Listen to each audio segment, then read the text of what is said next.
That night I parked the Quadro a long way from the marina, and spent a good walk down the sidewalk. I wasn't wearing my normal gear either.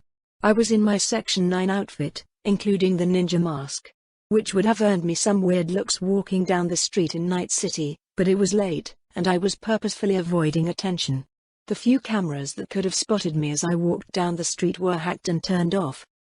It's not like I cared if someone at pawn shop noticed someone turning off their camera. As long as it didn't spot me. As long as I wasn't spotted. I reached the marina. The main entrance on foot was two large stone staircases leading to the high-end super expensive parking lot. The sort of place that had parking meters costing ridiculous amounts of eddies to park to keep out the riffraff. Unless you were in the club, of course. But I bypassed that. As always, the biggest weakness in a security system wasn't the lock, but the material the lock was attached to.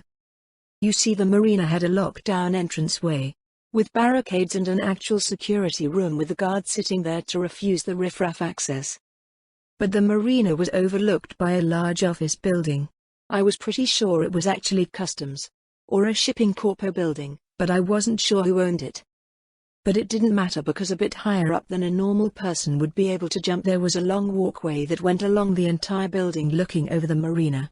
Some architecture worker had designed it, probably intending to let overworked peons go out on the walkway for some fresh air. Of course, that would require the people in charge to have installed an actual doorway to the porch. They had not. So there was a visual walkway just there. Despite the heavy traffic of Skyline Street West behind me, no one noticed a shadow leap up and easily slide over the large glass barrier around the walkway. The inside of the building was dark. No one was around. Like I said, it was 3 a.m. Not every corp required people to have night shifts. I still stayed low and practically crawled across the concrete, shimmying all the way over the marina until I was on the back end of the marina. There was zero security on the back end of the marina. No one was crazy enough to just jump into the ocean around the city after all. I used a well-placed palm tree to reach the floor, which was nice, because on the backside I was probably 3 floors off the ground. It would have been a painful landing. And now all I had to do was find a security room. I came up from the back of the marina. The multiple cafes and bars only gave me cover as I came up from behind one of them, avoiding the few drunks that were still active this late. The security was also quiet, most of them sitting around, or I noticed to my amusement hanging out inside one of the bars flirting with the pretty bartender. I noticed it. The back end of what I had thought was a bar actually had a security room. Better yet, it had an open window in the room that would allow someone to walk up to the security officer to ask for help. No glass or window. There was a guard though. I tucked myself away, hiding in between the drop-off of the pier and a plant, with a perfect view of the guard. I just needed him to move. But I had time. There was no cameras looking at me, and there was no one that could see me. The few times someone got close, I just tipped myself off the edge of the pier, and hung on until they walked past. Chrome arms don't get tired. Eventually the guard inside got up from the computer and stretched, walking out and across the path to the bar. I watched him slip into the bathroom. I ran, leaping through the open window before the bathroom door had even fully closed. I collected myself, making sure there was no one else inside, that I hadn't attracted any attention. Once I was sure, I turned to the large computer system. I jacked in. The security here was tight, but the moron hadn't locked his computer when he went to the bathroom. I was in the system in seconds, downloading the file to a shard. I was downloading all of the camera records of the last month. It would give me everything I needed, but the camera records was a big file. I kept calm, immobile, watching as the numbers ticked up. Checking through other files, I noticed a list of the yachts harbored, and who owned them. I added that to the shard as well. The bathroom opened. I caught it out of the corner of my eye, but now I was focused. Fuck. I kept watch, peeking out the window, just waiting. The guard stopped to chat with a coworker, even grabbed a drink from the bartender that had been flirted with for the last hour. But this guy wasn't going to intrude. Drink in hand, he started walking back to his workplace. Double fuck. The numbers ticked up. He walked closer. It was going to be close. No, I realized. I didn't have time. I tisked, considered my options and grabbed a can from the desk and chucked it out the window. It clattered into the bushes across the path and the noise caused the guard to slow his walk and look over. Of course those were also the bushes I had been hiding in before, but I needed a few moments. He walked over and noticed the can. Looking around, he ended up looking up. There was a lounge on top of the security office I was in. So he probably just assumed somebody threw it from up there. Shaking his head, he started making his way back to his little office. I was done. Unjacking my personal link, I waited for him to open the door and start moving into his little guard room. I leapt back through the window silent as a ninja and raced to the water's edge. I quickly leapt over the edge of the pier, grabbing onto the concrete and disappearing into the shadows. I didn't hear anything and danger sense hadn't even prickled. I hung there for a while just to make sure. And only once did I relax, but I wasn't done just yet. Just because I had the data didn't mean my fact-finding gig was over. I pulled open the copy of camera data and checked the time that the scavs would have arrived. There were a few cameras in the area, but thankfully a few of them were pointed at the parking lot. I watched through the small screen as I hung there off the side of the pier, water lapping gently against the concrete half a dozen feet below me. They drove right up to the security checkpoint, got waved through after a brief check and drove in. I moved to the next camera, watched as they drove through the little dock area, talking to the security post that I just leapt out the window from and that opened the second security gate, letting them drive closer to the dock and start to unload. They carried the crates out onto the dock and dropped them off right on the pier and then left. The fuck? I kept watched, skipping hours at a time to try and find what happened to the crates. Suddenly they vanished, and I went back, finally finding what I was looking for. Some crate bots rolled up, picked up the crates and rolled them onto one of the yachts. The big stupid-looking black military-ish one we had noticed this morning. Or rather, I suppose I should call it neo-militarism. I mean, it did stick out like a sore thumb, looking like some stealth boat. I glanced over my shoulder, looking right at it. I checked the records and had to snort at the name of the yacht. Who the hell named a fancy schmancy luxury yacht the Geisha? I started shimmying, heading across the concrete towards the wooden docks. Sure, there were still some workers around, but none were going to be able to spot me. I climbed back over the edge, raced over the wooden dock, and slipped over the edge of the boat without a noise. There wasn't much to see. It was all black and sharp angles, but the stairs leading down into the yacht were open. It was ew. The smell told me everything. It stank of human sweat and other things. Drugs were laying all over the place. Money rolls and alcohol spilled everywhere. Was this a scav boat or not? What the hell was going on here? I moved through the club-like atmosphere, just glad no one was here. And doubly glad there weren't any cameras around. I reached the other end and saw there were two doors, both locked. One was connected to the inside of the room, the other outside on the back of the boat. The one outside looked like it led upwards, which was probably the bridge. The other inside led down, which is where I would put money on the crates being. This wasn't going to be easy. The door wasn't a normal lock and was actually heavily secured. I would need to breach into the system to get it to open. I pulled the personal link out of the back of my neck and slipped it into the door jack. The security was strong. Really strong. This ice wasn't just off-the-shelf stuff. If I tried to breach it, I was definitely going to set off an alarm.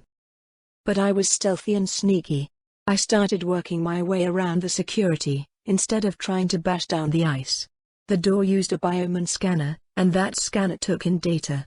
So I was able to trick it into grabbing data byte by byte that would, when put all together, turn into a virus that would add me to the registry. It was just gonna take a while. I checked the time. 3:47 a.m. I had some time still. Hopefully. In the end, whatever party usually took place on the yacht, it wasn't happening tonight. It was quiet for the 2 hours it took to finally get enough data in that the sensor registered me as an allowed contact. The door puffed open. It was a small staircase leading into the yacht's hold. The small lights around the hold gave me enough light to see crate after crate lining the hold. I walked up to the first one, and wasn't surprised at what I found when I popped it open and checked the boxes inside. Chrome.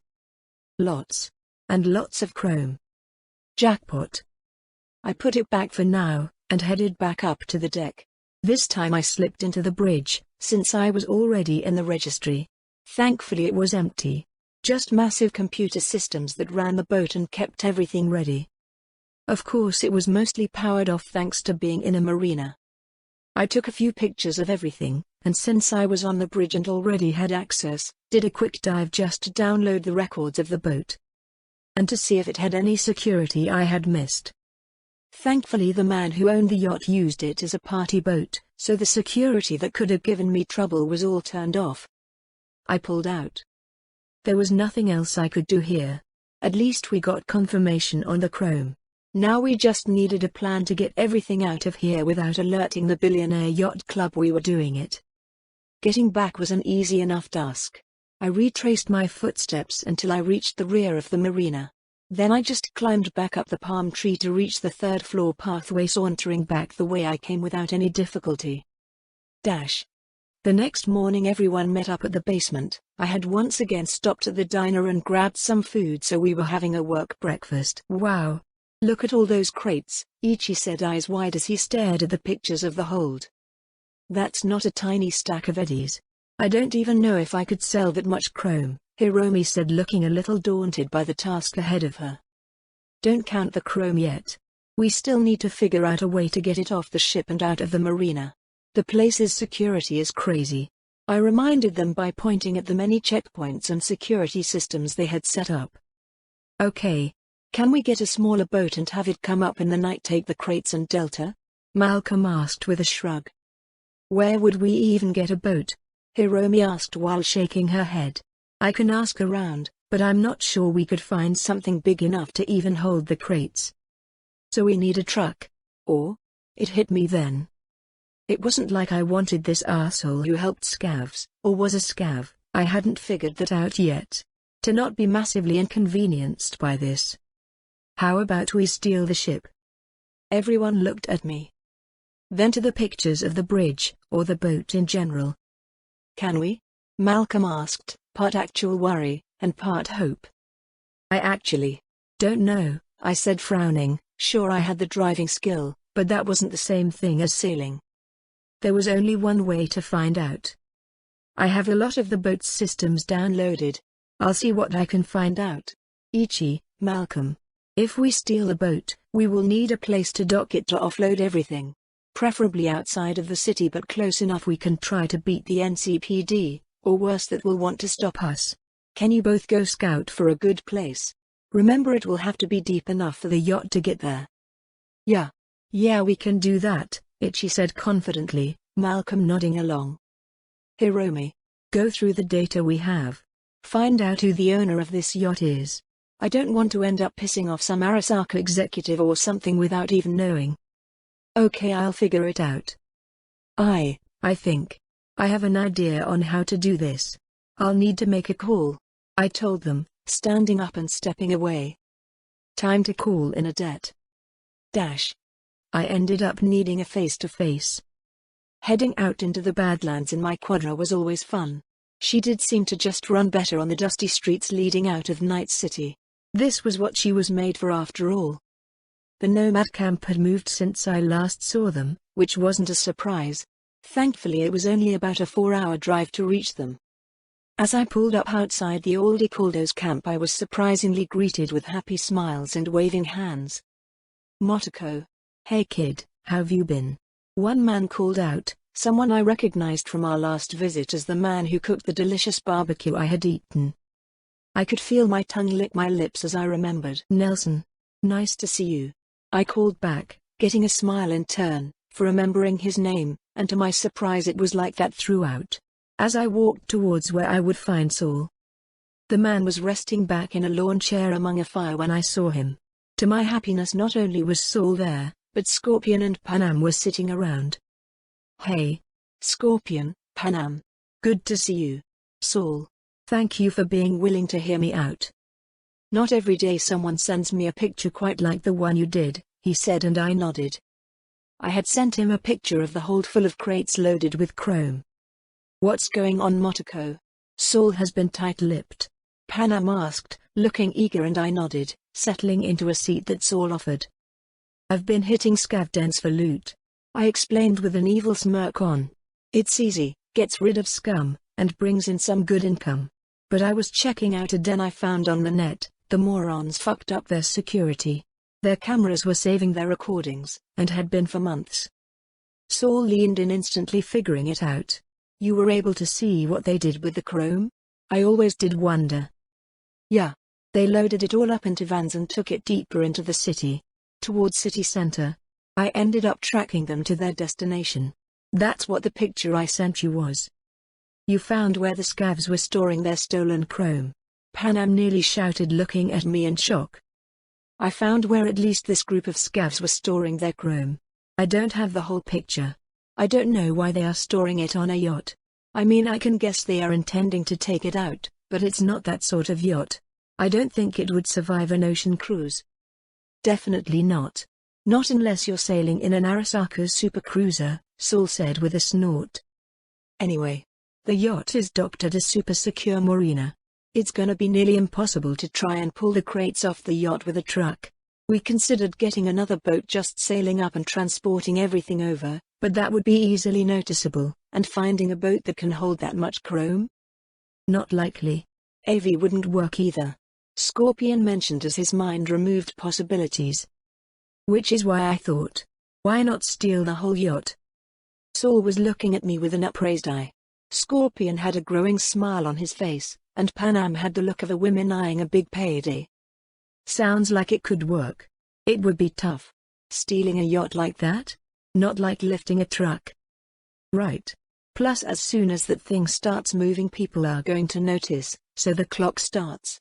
So I thought to myself, Motoko, what group of people do you know that you could trust that might be willing to help set up a secure area in the Badlands to offload everything into vehicles and get it moving before something like the NCPD would show up?" I said, ending my words with a big wave of my arms at the nomads.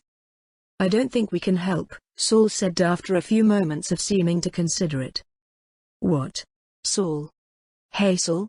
Both Panam and Scorpion tried to argue, but he raised his hand and both went quiet. "That's right. This was before the whole Panam/Saul conflict that happened in a year or so.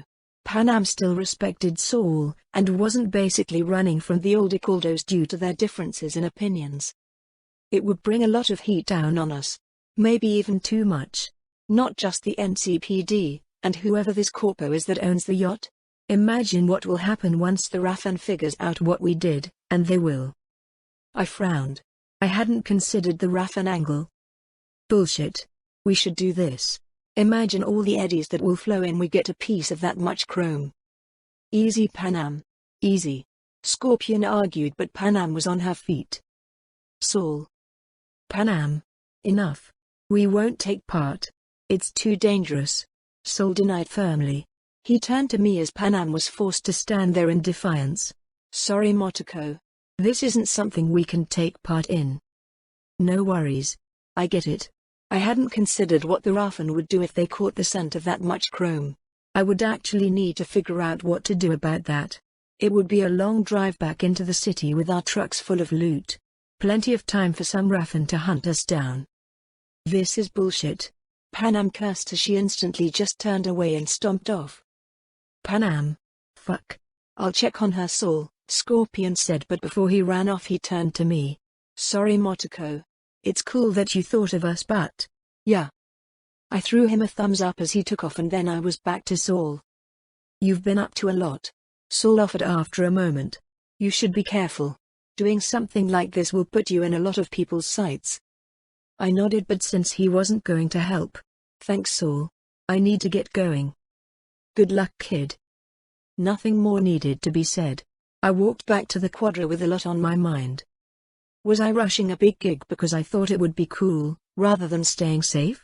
The heat of something like this could be huge. Maybe I should just skip it. Keep taking out scav dens. Let it go? Well, I had a few hours on a long drive to think about it. I was still hammering through the issue in my head when I got back home. I would call the team together soon to chat about what to do, but we had been running around for a few days now. Best to give everyone some time to decompress. Unluckily for me, June wasn't home, which was disappointing. I really wanted to talk to him about what to do. So instead I flopped onto the couch and pulled up all the data. All the recordings and pictures. Oh. Hiromi had actually sent me a dossier on the owner of the yacht. Well, it wasn't quite that professional, but it had the information I had asked for. Bartolomeo Mordellini. I muttered as I read through the information. Apparently he was a purveyor of certain kinds of entertainment for the rich and famous. Parties. Drugs. BD. He did them all, and was apparently rich and popular enough his parties could even have high entry costs. The sort of thing that the rich and famous could get involved in to make themselves seem even richer and more important than the people that couldn't get in. His yacht the Geisha was a common party spot. I'm sure the parties were all very respectful and drugs and other entertainment wasn't allowed. Sure. But there was a benefit here. As popular as he wasn't a member of a corp. If he disappeared, some people might be annoyed at the lack of parties, but I doubted I would have corpo hit squads after me and my chums. Why scavs? I didn't get the connection though. He obviously wasn't one himself. But why would a guy who hosted parties help out scavs? Money? I doubted it. If he was hosting parties with the rich and famous, he was already quite wealthy. So what was going on? I shook it off. Whatever deal he had didn't matter. Fuck the scavs, and fuck this asshole who worked with them. So how do I come away with this gig without getting burned? To start with, I would need to move the yacht. I would have to make sure it even had fuel. If it didn't, it certainly wouldn't be able to move. That would be tricky. I would need to do this hopefully without having the marina realize until it was too late. Then I would need to sail the boat down the coast to somewhere I could loot the thing. Hopefully NCPD didn't have a Coast Guard element. Or if they did, they would just ignore what I was doing. I gave it a 50-50 either way. Then I would need to have enough people to unload the ship, to pack it away into trucks and get it the hell out of there to hide it somewhere else. All without having Raffen or other scavengers come to take it from me. The nomads not helping made it more difficult. I sighed. Did I want to try bringing in the SLS into this? I winced at the very idea. Sure, they obviously knew how to loot, but bringing a bunch of kids that I barely knew? With crates of chrome each worth tons of eddies? I would be surprised if even half the crates showed up at the end. Could I trust them? I don't know. I was leaning towards no though. Maybe I can hire them out to help Hiromi while she is selling or something, but for something this big. So who else could I trust? The Mox? I had to shake my head there too. While I was close to Rita, and I liked Judy and Knox, that wasn't the Mox. The Mox were more than just 3 people, especially 3 people that weren't all that high up in the gang. Susie Q. I had met her before, but I was well aware that Susie was very much a Mox first kind of woman. Could I trust that I would have any of the crates left over at the end? Uck. The one negative about not being part of a gang, I guess. Sure, I didn't have to deal with mob boss assholes willing to throw me away at the drop of a hat for a few eddies. But I also didn't have enough people I trusted to get some gigs done. I was even starting to consider going to Waikiko. She would know people, but I was sure if I did that my payday would start dwindling real fast. I shook it away. I would talk to June. He was great at giving me advice, and being a sounding board. I ended up getting stuck in my head despite my goal to wait for June. So when he finally got home a few hours later, I hadn't done anything but consider what I was going to do. June. I need life counseling. I demand from the couch, sitting and pinning him with a firm look. What? I need advice. Come sit when you are ready. I told him firmly with a nod of my head, and June must have realized something because he snorted and nodded, first heading to the kitchen and then coming back to settle onto the couch with a drink in hand. What's up, Motoko? So here is the deal. You should totally steal it all. Flatline the gong too. June offered with a sage nod. Which did nothing to actually help me. Your life counseling sucks. I informed him, which didn't seem to bother him as he shrugged. Motoko, you've been thinking about all these groups that could help you out, but you forgot one of them in your list. He says, and I have to turn my head away. I hadn't forgotten one of them. It just wasn't even an option. Fujimura-sama would definitely mobilize the kamikaze for a payday this big. I'm not working with the TC on this, June. You are worried about the heat a gig like this will bring, right? If the TC helps, suddenly the heat moves away from you and your tombs, and is put squarely on the TC. It solves all of your problems, he argued. Except I would have to work with the tiger claws, putting myself even closer to becoming one of us, he said with a smirk. I'm not, I argued instantly, but I was definitely not whining. June reached over and pulled me into a hug. I know. You're a bit too wild. It drives Fujimura-sama mad. Good. He's a jerk anyways. I grumbled, but June just stayed there and I sighed. I don't want to just be some gangbanger, June. I shouldn't need to rely on something like that. Well, you have choices, Motoko, but it sounds like all the choices have good things, and bad. He informed me, and then like the big brother he was, he picked me up as he stood up and tossed me back on the couch suddenly as I yelped at the sudden motion. Figure it out.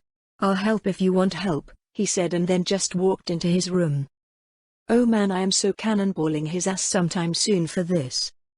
I don't get the problem, Motoko. Let's just grab Richard and some of the kids, rent a couple trucks and steal the boat. You said you could, Hiromi said as my tombs and I had met up that night. I said I probably could, I mumbled, but it wasn't very strong. I don't know why, but I was just nervous about this gig. It was one thing to take out some scavs, or something. Street-level crime happens every day. Stealing a yacht that probably cost more than 1 million eddies? Stealing an entire shipment of scav chrome? All with the chance of it blowing up in my face? My chums were happy with taking part, and maybe getting a rep from the gig. But I wasn't. I like being unknown, Hiromi. Doing it all ourselves means all the heat goes straight to us. I'm not understanding the problem with this, Motoko, Hiromi said, continuing to argue with me across the table. We were back at my basement, which had somehow become our de facto hangout point, I guess. You need a better rep. Right now no one knows you. Like, when we went to get the car back. If you had a rep, they wouldn't have dared mess with us, Hiromi argued. I don't think a rep would have changed that. It would have. It totally would have. God, Motoko, you are like a super ninja killer, but everyone just treats you like an unknown because you don't show off. You are so standard, it's infuriating. Sometimes, Hiromi said with a groan of frustration. Did you just call me standard? What does that even mean? I demanded, and Hiromi rolled her eyes. I didn't mean anything bad. You just don't try to build a rep or anything. You don't ever hype yourself up. You do the BD thing, but no one even knows it's you. You could be like a famous solo right now. Fame just means more people know about me, and can plan around my skills. It's a terrible idea, I argued, but Hiromi rolled her eyes at me, turning to the boys.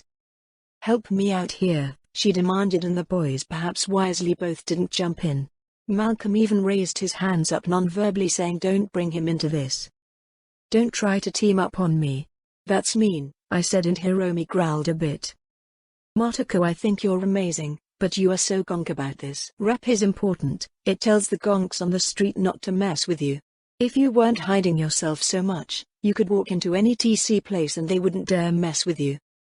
And it would make every gonk on the street that thinks they can make a rep come for my hide. Hardly. You don't see people gunning for June, do you? That's because everyone knows June will flatline them. You just need to build up a rep too. Hiromi. I literally got kidnapped because people were gunning for June, I reminded her, waving my silver hands at her. She winced, looking a little lost as she didn't have a good rebuttal. But it wasn't about winning or losing the discussion. Maybe you are somewhat right. I'm feeling nervous about this gig. If the Nomads had agreed to help, I think I would have been fine, but now we have to rely on hiring another group. Either the SLS, or going through June to get TC gonks. It just makes me uncomfortable. Hiromi didn't jump into the conversation like she normally would have. I guess my words had cut a little deeper than I expected. Instead, she seemed to be thinking, so I simply let the quiet settle in. Sorry for pushing. I guess I get why you don't want to have anyone notice you, Hiromi offered, and I frowned. It's not like that. At least I don't think it is. Is it? I had to ask myself. Is my hesitation fear of what happened before? Of being the one being attacked, and not doing the attacking? I was definitely weaker on the defense than offense. But everyone was really. Was that why I was so hesitant to let myself be known, to build a rep outside of the few people I trusted or worked with? Was I just afraid? This time Hiromi was being considerate as I stared at my hands. Was I afraid of people knowing? I mean, sure, ninjutsu worked best without anyone knowing I existed, but I wasn't just a ninja. I wasn't just a netrunner. I was Motoko, and I had a life to live. I leaned back in the chair staring at the ceiling. The picture of the ship's hold pulled up before my eyes. That was a lot of chrome, a lot of eddies. I wasn't hurting for eddies, but was I the kind of person that would let an opportunity flow past me just because it was a risk? I hadn't thought I was before. The Nomad gig had told me I wasn't the type to let something go just because it was dangerous. But had I done anything that really put myself at risk since the kidnapping? Well, once I got over my absolute hatred of Maelstrom, I had been careful on gigs. It didn't always work out, like getting short-circuited and shot by Vel and Morgan. But I had been super hesitant to even do that gig at the time too. No, I wasn't going to live my life afraid. I would just have to get better. Be better. Improve myself. Improve my chrome. Improve my rep.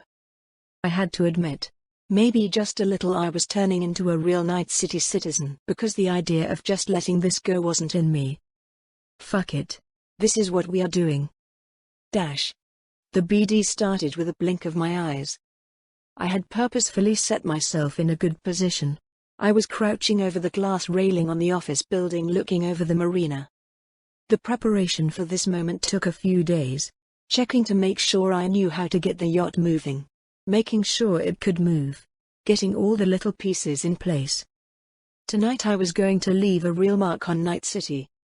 I intended it to be a good one. Looming like a gargoyle as I looked over the marina, I made sure to focus my eyes on the men wandering around. Security, high rollers, everyone. Mentally marking them and making sure they wouldn't be in the way. Dawn was an hour or so out. So it was still dark, and it was at the moment where there was the least amount of people left hanging around. The yacht had even had a party tonight.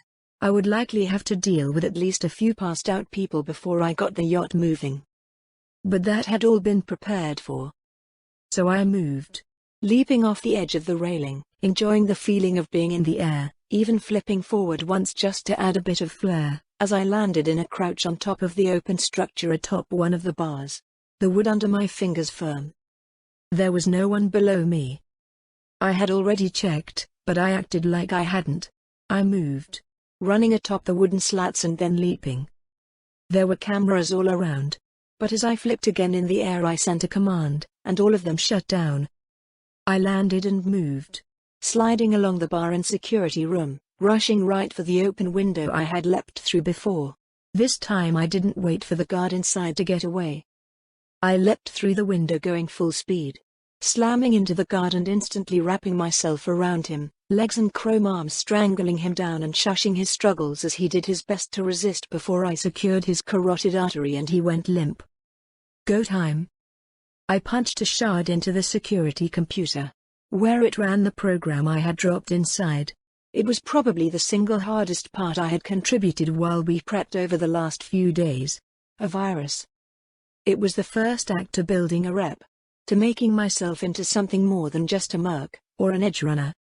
But a phenomena. Sure, it wouldn't mean much now. Might even just be ignored in the grand scheme of things. But if I was going to be more blatant, I was going to do something cool with it. I jumped right back out the window and raced down the docks. The path was clear. No guards were around, so I had free access to the ship. With a casual move I cut the cords holding the ship secured and leapt on. I raced over the top of the boat, avoiding the inner party area. If there was anyone still inside, they were going to have an adventure. I hit the back of the boat and the bridge door opened. My previous escapades having already given me full access. Thankfully it was empty, and so I rushed to the control console. Now unfortunately driving did not actually tell me how to work a yacht.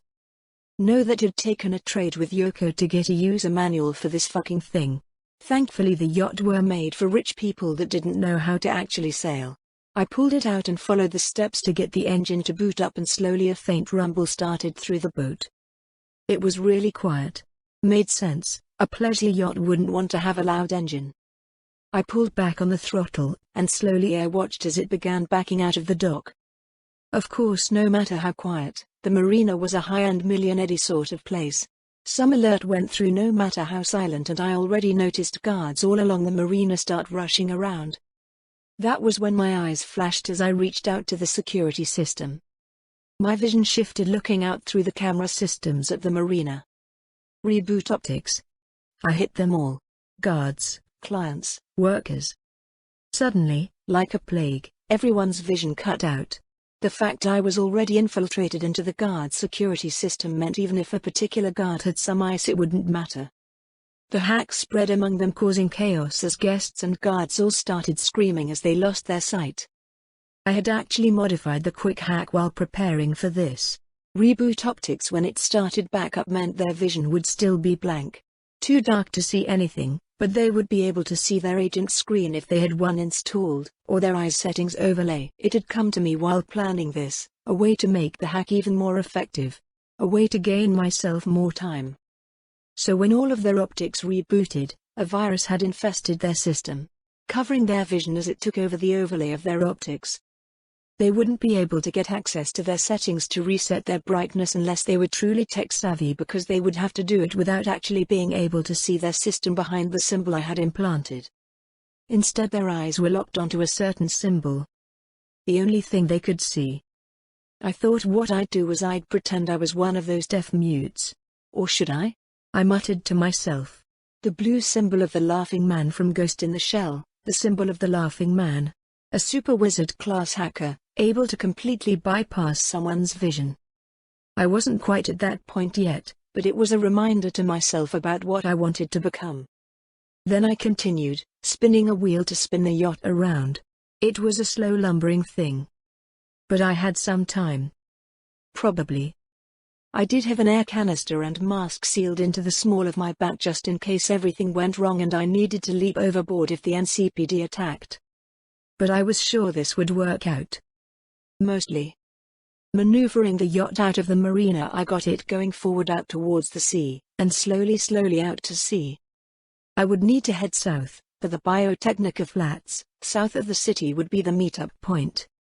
Ichi and Malcolm had done a good job finding a place we could unload the ship from. Once I had the ship moving and a straight line would do for a few moments, I stepped away and headed out of the bridge. Time to see if I had captured some #important people.